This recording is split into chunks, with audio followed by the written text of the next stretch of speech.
everyone. This is Dan Kelly inviting you to sit back and enjoy with me the thrilling memories of the St. Louis Blues' fabulous 1968-69 National Hockey League season. And what a season it was. The Blues heroics during their first year had labeled them as the league's Cinderella Club, and the big question was, what could manager-coach Scotty Bowman and his players do for an encore? It didn't take long to find out.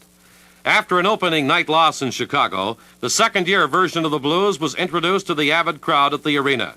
The Los Angeles Kings provided the opposition. The Blues' new additions wasted little time in making their presence felt. Former Ranger Camille the Eel Henry and ex-Pittsburgh star Ab McDonald teamed up for 3 goals. At the other end of the ice, a man who hadn't played in 3 years, goaltender Jacques Plante, stopped the Kings cold. Plante's 64th career shutout made it look easy. The Blues waltzed to a 6-0 win. 4 games later, the Blues found themselves in the Boston Garden against the rough, tough Bruins.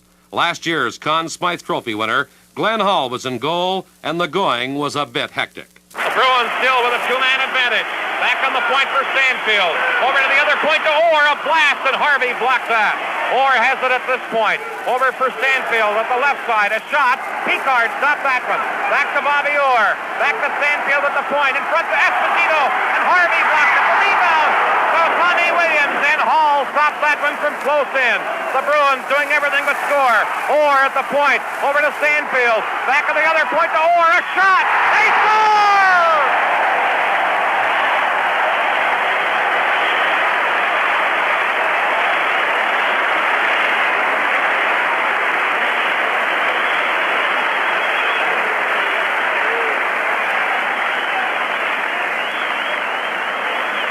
Well, you know what has happened. The Boston Bruins have just gone ahead 1-0 on a power play goal and a shot from the point by Bobby Orr. Boston's young sensation Bobby Orr had given the Bruins the lead, but the Blues were far from out of it. Keenan muscles that man out of the play, gets it to Sabourin, to Harvey. Harvey can't find it, clears it over for McCreary. McCreary out to Sabourin. Sabourin right in, he scores! Gary Sabourin on a beautiful passing play. Backhands it behind Eddie Johnston to tie it at 1-1 for the St. Louis Blues. Now Harvey starting back for the Blues, leading this 4-man rush to center. Passing it through to Ecclestone. Off his stick into the corner to Schock. Schock jammed out of the play, comes up with the puck, gets it back for Harvey. Harvey closing in, a shot. A great save. The rebound to Schock. And McDonald, he scores! McDonald takes the rebound after the Blues had 2 great scoring opportunities. McDonald's goal stood up, and the Blues, behind the masterful goaltending of Mr. Goalie, became one of the few clubs to beat the Bruins in Boston Garden all season long. The score, 2-1. The Blues had shown signs of becoming an excellent road club, and the first days of November gave them a real chance to prove it.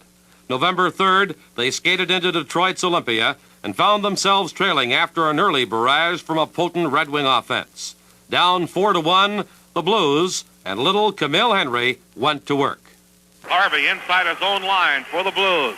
Passes to St. Marseille to Berenson at center to Ab McDonald. Down across the line. McDonald stops in the corner, back to St. Marseille.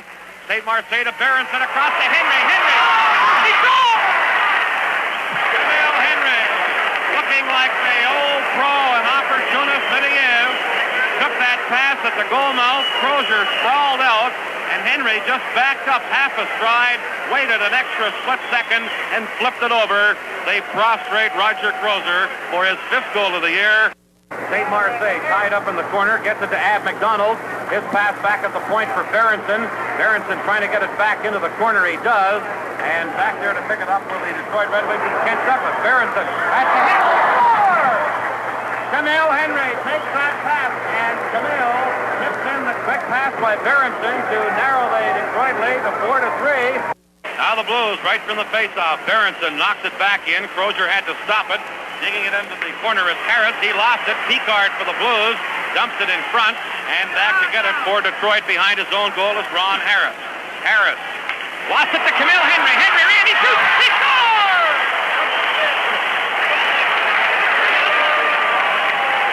Henry scoring immediately again, his 3rd of the night and the first hat trick of the Not only was that the first hat trick of the season, but the Eel had racked up the first hat trick in the Blues' two-year history. St. Louis gained a big 4-4 tie with Detroit, and the road trip continued. The Blues won in Pittsburgh and moved on to Philadelphia, the Flyers, and the Spectrum. It was November 7th, and a night to remember for the Blues number 7. From the face-off, Johnson into the corner. Picard for the Blues plays it to Ab McDonald. He couldn't get it out of there. Al Berenson catches up with him, comes across center. Berenson around Van Impe, right in on goal. He shoots, he scores! Red Berenson, a brilliant play as he moved down and went around Van Impe and scored to make it 1-0 for the St. Louis Blues. Into the corner, Roberts has it. Clears it behind his own goal for Bob Plager. On the boards for McCreary, ahead at center to Berenson. Berenson knocks it by Van Impe and has a break. Berenson right in, he shoots. He scores! Berenson! A great goal again by the Redhead. Here's Picard at center. Pass for Henry. Henry, a great pass to Berenson. A shot, he scores! The hat trick for Red Berenson. Here's Camille Henry. Pass ahead to Berenson, who has a breakaway at center. Berenson in. He shoots. He scores!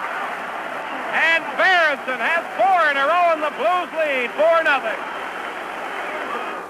Johnson in the corner. Back for Watson. And Harvey blocks that and clears it to center.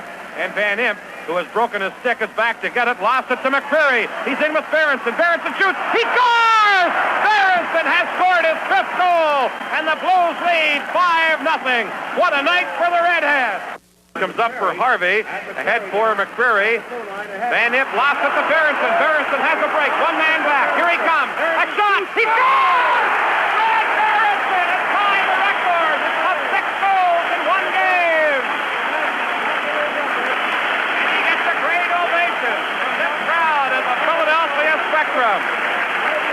6 goals in one hockey game, tying the record. The Red Barons' super effort shattered 2 league marks and tied 2 others. The Blues had demonstrated that they could score and play defense. And in Boston, Bob Plager demonstrated that they knew what to do when the going got rough. Craig Cameron is back on. Now Bobby Orr and Craig Cameron are ready to do some pushing. Teddy Green piles in and knocks Cameron down. They all start to push. Bob Plager came in. He wants to get at Bobby Orr. He swings the stick at Green. Teddy Green and Bob Plager swing sticks at each other. Now they drop the sticks. They're ready to do battle. Bob Plager and Teddy Green, 2 of the tough guys in the National Hockey League. They stand there. The linesman let them go 2 at Green. Lands to the left. So does Plager. Now Plager flails away at the right hand. He gets Green's sweater over his head. Bob Plager flailing away. Green gets the left hand loose. Now Esposito comes into the scene with Craig Cameron. Everybody is paired off. And finally, Teddy Green and Bob Plager are separated. The Blues tied that one with the Bruins 1-1 and began a string of 12 in a row without a loss. New York, Detroit, Minnesota, and Oakland failed to beat the Blues, and the high-scoring Blackhawks were next. Bill McCreary's goal gave the Blues a 1-0 lead going into the game's closing minute at the arena. Now Makita for Chicago, drops it to Warham. His pass to Bobby Hull, who streaks in across that line. Less than a minute to play. Bob Plager for the Blues. Couldn't get it out. McCreary has it. Clears it on the boards. Here's Makita trying to center it to Howie Young. A shot. Oh, and Hull deflected it just wide. The Chicago net is empty. Warham's shot is wide. The Hawks have 6 attackers. Here's Stapleton at the point. Into the corner to Makita. Makita gets it to Pappen at the side of the net. McCreary takes it into the corner. Clears it off the board for Schott, who shoots it down the ice. With 30 seconds to go, Stapleton back to get it, and there's no icing call. Now, Stapleton, a pass on the wing. Talbot breaks it up. The Chicago net is empty. Talbot takes the shot, and it's wide of the net. 18 seconds left. Stapleton trying to clear it to Pappen. He comes to center. Here's Jimmy Roberts taking a shot, and Stapleton deflected it wide. 8 seconds left. Stapleton inside his own line. Talbot stopped it.